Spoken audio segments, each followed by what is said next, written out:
It's Independence Day, 61 years of independence in Nigeria, and we're still waxing strong one way or the other.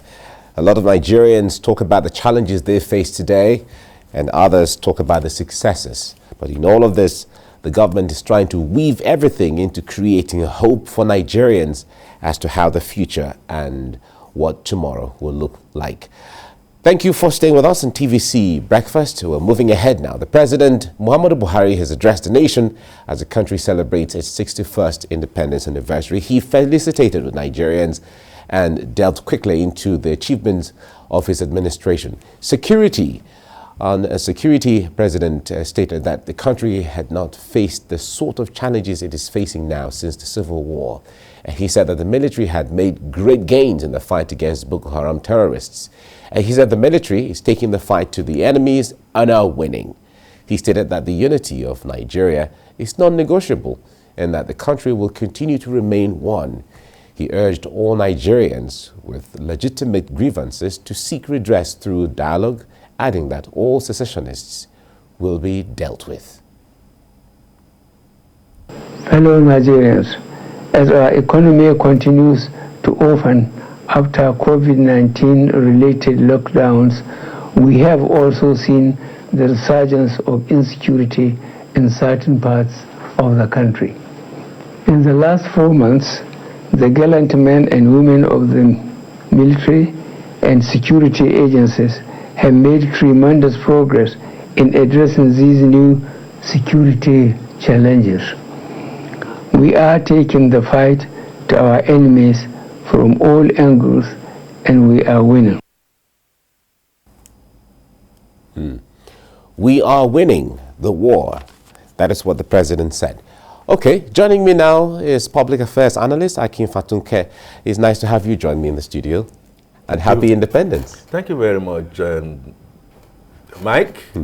Good to see you. Happy independence in hope to my fellow Nigerians and friends of Nigeria who are listening to us. Great. And I also have a development analyst and leadership strategist, Dr. John Ekundayo. Good morning. Good to see you. Good morning. You look like a chief this morning. Well, I'm happy because Nigeria is 61. Great. There is hope, even though we have challenges. All right.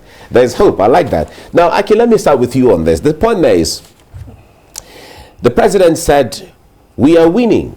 We're winning the war against insecurity, one way or the other. The president said we are winning.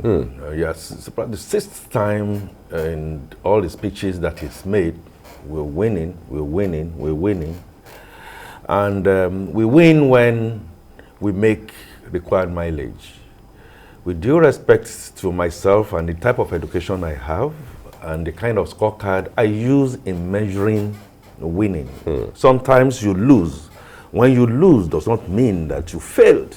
But when you acknowledge the fact that you are not doing well enough, it's even better. Okay, I've learned some lessons, some things can be better done. We are losing. The Nigerian psyche, Mr. President, you are aware, and those who surround you, and those who are your friends outside the shores of Nigeria, I happen to know, are telling you things are not all together. We cannot be winning, Mr. President, if on every other day basis, including your hometown, is not safe. We cannot be winning where 4-year-olds, children are in captivity, the states are helpless. We cannot be winning, Mr. President, where the Baptist High School in Kaduna are being released in little tranches after their parents have sold everything that they've had. We cannot be winning, Mr. President, where the majority, and I heard him say our hands and our hearts, he didn't say our heads, are winning this war. We cannot be winning where military bases are being bombed, where military academy is being infiltrated, and all we hear is don't know. We cannot be winning at the risk of social media fake news. When I saw something surrounding the Minister of Defense going in his car. Maybe that is fake. I haven't had any contrary opinion to that. And it's currently AK-47. We cannot be winning when we are looking more towards going Afghanistan way, Southern Darfur. We cannot be winning, just to use one symbol. We are a hapless, innocent husband of a minister, former minister, late minister Dora Akin, will be gunned down on the streets just like that. No, we cannot be winning. Trust is down, character is down, and we're not seeing example from those who are ruling us. I always say it in my public discourse. There's a difference between leadership and rulership. So we've come to terms that we are being ruled. Even when your rulership is causing a lot of pain, anguish, sorrow, and blood. Yes, and it's a two-way street. Those who are being ruled and those who are ruling us, but we are not seeing in the horizon a head that is showing a direction where we should follow. So, okay. I'm sorry we are not winning. Okay. Well, John, the point there is, earlier you said, of course, we're not there yet, but there is hope. Yeah. That was what you said. Well, Akin has said that we're not winning. He enumerated an array of issues why we're not winning when the president said we're winning the war against insecurity. From your perspective, as you sit down as a chief this morning, what do you see? Are we winning? Or let us just keep hoping that we will win? Well, like I said, we have many challenges right now in Nigeria. Well, we have hope that tomorrow will be better. But today, we actually determine what will happen tomorrow. Well, in the fight against bandits, like some people say, no more, don't call it banditry, let's just say terrorism.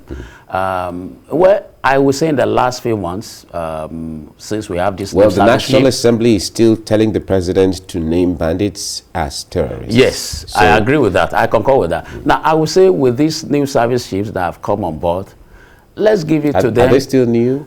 Well, I would say, well, maybe 3 months, 4 months of the line, they have actually upped the game. Okay. You see, and that is why you could see all these, in fairness, that's why you could see all this move to Kaduna, because in Zamfara, in some of these states, the bandits have it tough from our military guys. If we have been having that in the last 1 year, or let me even say 1.5 years, when Mr. President had been told, several times, change, your guards, change artists, we will have won the war by now. So for me, there is hope, because that's why you could see the move being made in Kaduna now. Even though for some time it will suffer businesses, like people in logistics now. I don't know how their business could thrive in Kaduna right now as we are speaking, because they use all these motorcycle for their logistic, except those who are big-time logistic farms who have vehicles to move on the road. So many we have, but that's part of the sacrifice to make, because it's better to have life. You don't even have it. So that's why you can see that it's like many of them are seeping into Kaduna, but then with the measures taken now, see, but the other challenge we'll be having is that we need to begin ahead of time to secure actually the borders of these states now, not just Kaduna State now, because they will be infiltrating again to other states too. So where are we going to be moving the battle? So that is how the military now, they're supposed to be strategizing. For me, I'm a strategist. They should begin to look at it. Okay, we move them from Savara. They are now in Kaduna. Where are they going next? Where are the border states? What are we going to do in the border state? Do we need to get to the border state to gather intelligence? Because when I look at our security, I look at it, what is happening. You see, because if we have intelligence, that is the area where I want to speak on this morning. As a researcher, as a strategist, we need to gather intelligence. Those are before things happen. They are nipping the bud. And then we can be winning. Because when we gather the intelligence through information, through data, then we could use that to actually arrest this war. Yeah, but when win this war. In true terms, when it comes to intelligence and all of that, do you think that is even lacking Yeah, it is lacking. From the perspective of security agencies. It is lacking. Some governors have said, well, security agencies or agents, they know what to do when they want to do whatever they want to do. Yeah, well, they know what to do. Maybe, possibly they are working, but they are not making use of the intelligence they are gathering, the data they are gathering. You see, because how could some things just happen like that? You just will be wondering. So that is why, but when you have intelligence, I remember when the former governor of Lagos State, Babatunde Raji Fashola, was governor in Lagos State, a lot of intelligence, because he was supporting the security forces, and a lot of, even before the armed robbers will strike, while they are meeting the hotel, many occasions, in the paper, it's still there, in the public domain, they will be caught. And there came a time that they couldn't operate. Even when Marwa was there, Brigadier General Marwa was in Lagos State as military governor too, because of intelligence. There came a time they had to write and say, let us operate, because they were incapacitated. It's not when things happen, then we now go fire brigade there. No, as a strategist, you're supposed to begin to look at it and foresee. In fact, some among you will even be playing what we call a management devil advocate. That supposing this happen, how are we going to respond? How are we going to do? If we are really winning the war, that is the way our security people, the police, the army, the air force, the navy should be thinking now. Because after Kaduna, what happened? Are they going to go to Niger State? Will they go to the Federal Capital Territory or where? You know, even right at Niger State, right yesterday now, a lot of things are happening there. So we really need to begin to use intelligence, gather the data to make sure this war is won between now and the end of this year. All right. Okay, the issue of time frames have been challenging for Nigeria in the last 10 years, when security agents give time frames to, oh, Boko Haram is going to be over in 6 months, or it's going to be over by whatever date. But let's see how it goes. Now, Akin, the point there is, just yesterday, it was on the papers, one of the headlines yesterday, where the National Assembly has been calling on the president to tag bandits as terrorists, and he was talking about the issue of the possibility and likelihood of dedicating about 1 trillion naira for security and so on. I wonder how that is going to change things, but I'm going to make you respond after we go on a break and we come back on this. Stay with us on TVC Breakfast to take some messages, and we'll be right back. Watching TVC Breakfast, we have been looking at the presidential address on a morning like this. President Muhammadu Buhari addressed the nation just about a half an hour ago, and he talked about so many issues that are of concern to a lot of Nigerians. Some Nigerians certainly would say, well, we like what the president has said on some areas, and others, from the reactions we're getting so far, are saying they're not still connecting with the president one way or the other. I have with me in the studio Akin Fatunke as well as Dr. John Ekundayo, and we've been looking and dissecting from the perspective of security and so on. The president said, we are winning. But Akin said, no, we are not winning yet. And he gave some array of issues why we're not winning, because the attacks and kidnappings are still going on in some places. Or John Ekundayo said, there is hope, but we need to use intelligence, and we need to make use of all of those as well as technology. All right, Akin, let's come back to you. I was asking earlier. Now, the National Assembly is trying to draw government's attention to some drastic measures they need to take, and they're looking at the likelihood of earmarking about 1 trillion naira for security. What do you make of this? We are not hearing things like millions upon millions of dollars being earmarked to security over the years. And in all fairness, yes, it did not start with this president, but it got worsened under his watch. We must state the fact as it is. And I have to spend just 1 second, if at least 1 second, to acknowledge the deep sacrifice being made by our security agencies, dying in droves, and they've lost their lives working against all odds. And John is talking about the fact there is hope. Of course, we could always continue to have hope, but I am presently in a state of hopelessness. I feel hopeless in situations where my commander-in-chief has to be prodded on by a National Assembly to say and do what is right, what the average Nigerian has been parroting for so long. I find it a hopeless situation that I am in a plane being piloted by a strategy that is in fits and starts. I feel hopeless that, but for the late Debbie of Chad, who was able at 1 or 2 times before he was killed, had to come and show our great commander-in-chief, who in his heydays was a no-nonsense person. Either of two things are happening. The body language of the president, in terms of his enunciation of policies opening borders, smacks of some agenda that I am yet to really understand. And hey, wait a minute. Intelligence, of course. I will be the last to say we don't have such intelligence. Go into the files of DSS. There are so many things, classified information. In any case, if United Arab Emirates has clearly listed people that Mr. President is now saying somebody in National Assembly, hey, come on. I think there is more confusion than a clear strategy forward. Now,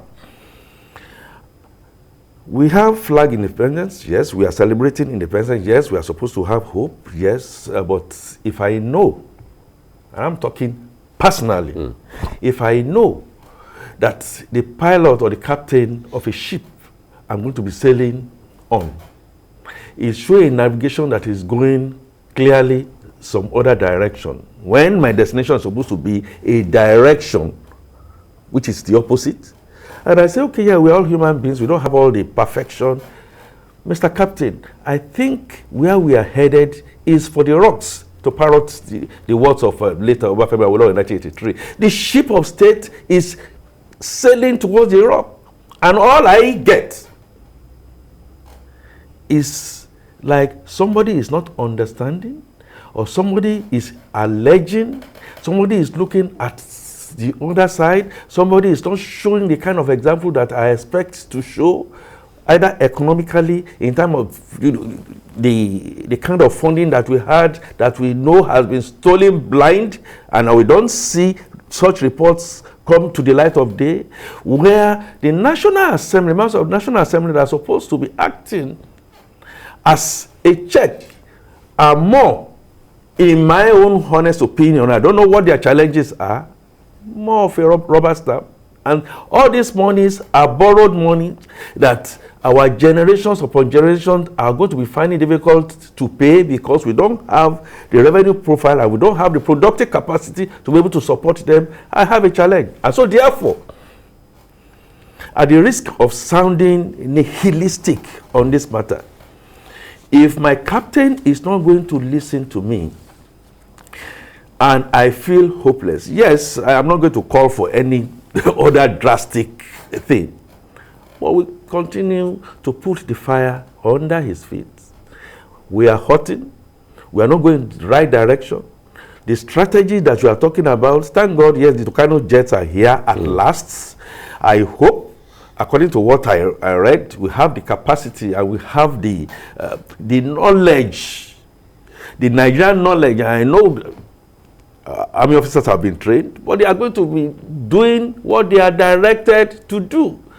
I have a challenge where non-state actors are acting as if they are elected representatives and nothing happens to them. I also have a challenge where, still talking about security, we seem to be unequal and unfair in treating a sore that happens on the left leg, and same sore happens on the right leg, and we are approaching it same direction. We have a low-hanging fruit here. Mr. President has to listen to our pains and our cries. Things are not working in Nigeria, and that is the truth. And he must come to terms and accepting that fact that we must, within the security architecture, we must restructure.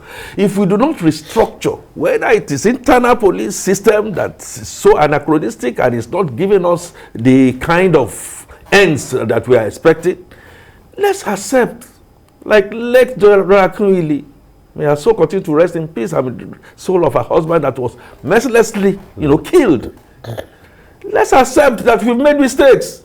Situations where Mr. President in his speech has not accepted that fact. Yes, he talked about challenges, but the truth is that they have gone beyond challenges. And I do not see from the coloration of the direction that I'm seeing that anything is going to change soon. Careful. I do not hate Mr. President. I love Mr. President because I was behind him all the way. Truth, I am personally disappointed that we've not gone the way we should have gone.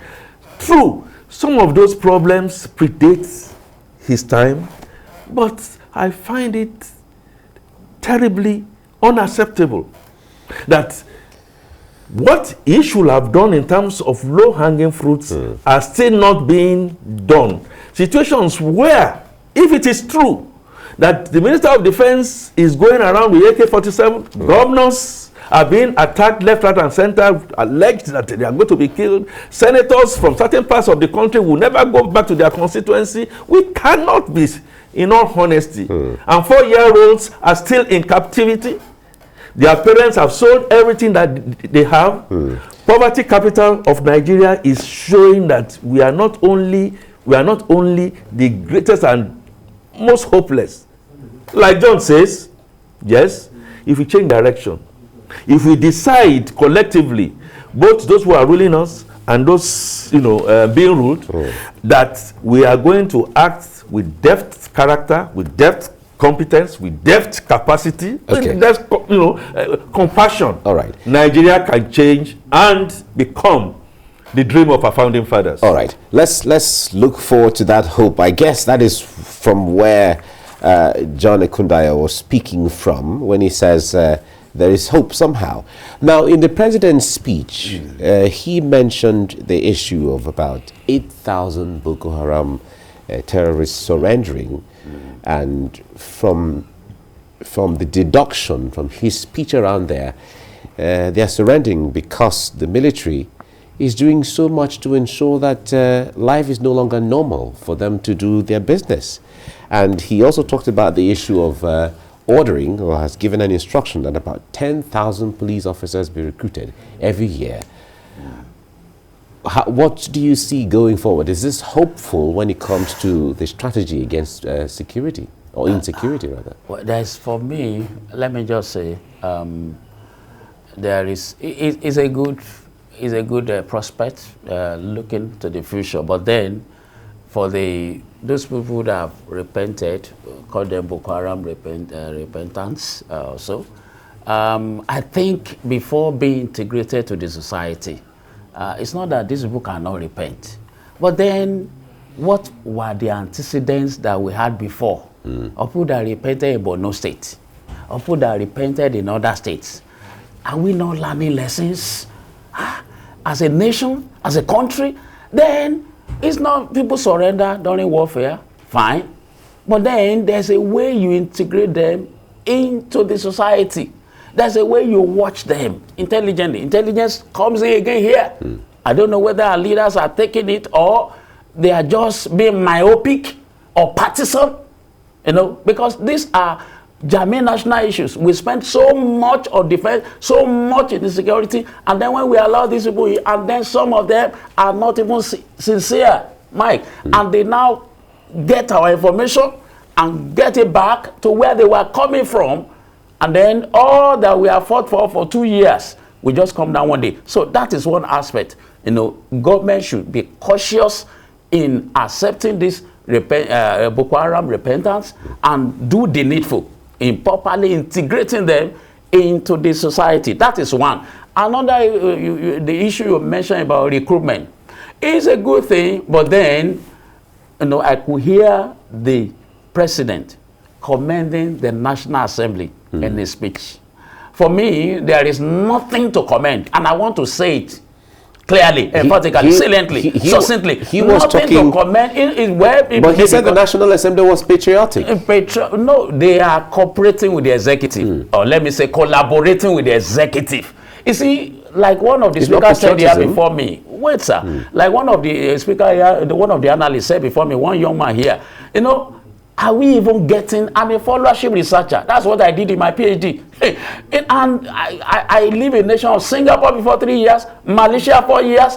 These are nations that gather followers, information, intelligent report, and use it in governance. Now, one Bola Oba was saying here, and I want to reiterate the same thing. This is the worst National Assembly we have ever had in terms of being populistic, being getting things from the people, from their constituency. Now, we are talking about recruiting police. That's where I want to come in now. How many of them in the National Assembly have brought the issue of bill for police, for state police? They are bringing bills of increasing number of women in parliament, bringing bills of, what is it? You know, that are not germane to the people. Because until we begin to have state police, we cannot address some things. Like we have open grazing law now. You know, it's like, who is going to enforce this? Maybe that's why Governor Rufai was saying, well, these people, they are making laws that cannot work. Because we are talking about security here. It's not until you carry gun. No, that is why in the advanced climb, where I live in Singapore, hardly will you see all these people carrying guns all about. But yet, because of information and data going on, before you even do anything at all in Singapore, they fish you out in your house as you are thinking and planning of it. Because there are intelligence everywhere, there are data everywhere, and they are guarding it 24/7. That is why we need the state police. That's why we need all these issues to come in, so that it can really work. It's not just about recruiting them and then making the number to grow, but how effective and how efficient will they be in securing Nigeria? All right, food for thought there, and that question there it hangs that way, and certainly will touch those who are very concerned to do that, and we expect that they do that on behalf of Nigerians. We have to leave it here now. So much to talk about, but we don't have all the time. Dr. John Ekundayo, thank you so much for coming. Thank you, Mike. Akin Fatunke, thank you so much. 22,481 days today. Nations have risen. Nations that we nurtured have gone ahead of Nigeria. Ahead of us. Nigeria can unravel. All right. Let's restructure our minds. Let's restructure the polity, and we are going to get there.